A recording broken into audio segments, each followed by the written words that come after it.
It was a beautiful morning over in the Stimson Creek Valley, but it was right about here that I remembered that I'd left all my fishing gear at home.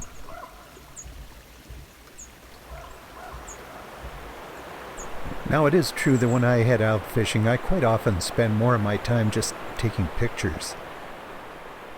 And especially on a morning like this. Down low in the valley was beautiful, calm. Up top, going over the hump on Hailstone Butte, the wind was screaming, and it was cold.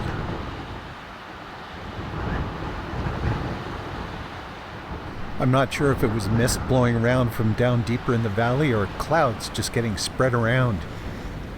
But it was cold enough that the moisture in them froze to the trees and the rocks, and it was flowing over the mountaintops like a waterfall.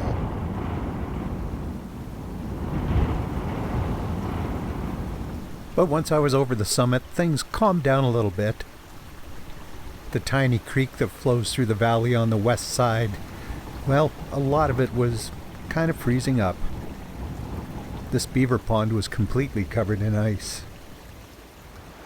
But it was a bit warmer down in the main valley of the Livingston River. Mean Creek was flowing fast, and a dipper bird was singing. And not far from there, a couple of ruffed grouse by the side of the road. But my original reason for coming over this way was to do some fishing. There were cutthroat trout down there in those deep pools, and bull trout, and Rocky Mountain whitefish. But since I forgot to bring my gear, they would remain unbothered by me.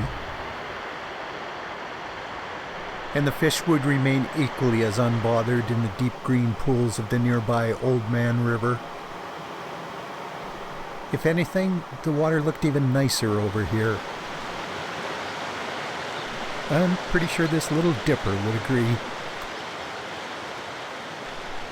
No, I wasn't going to get any fishing done, but at least I remembered to bring my camera.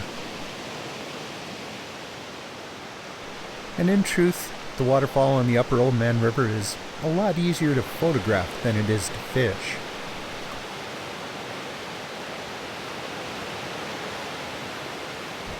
The waters of the Old Man River bounce off a series of sandstone shelves and drop into a deep green pool at the bottom. A nice place just to sit and relax. Which I did. I even found one last harebell. I turned around there and headed back down the river, out to the valley where the Old Man, the Livingston, Dutch Creek and Racehorse Creek all come together. The only other fishermen I saw were these mergansers. And they are likely to be the only fishermen that are going to be there for many, many months to come. Fishing season closes in just a couple of weeks on these streams. And not long after that, snow will close the roads. So, yeah, it's going to be next spring before I get back up here again. But I guarantee you one thing. I ain't going to forget my gear.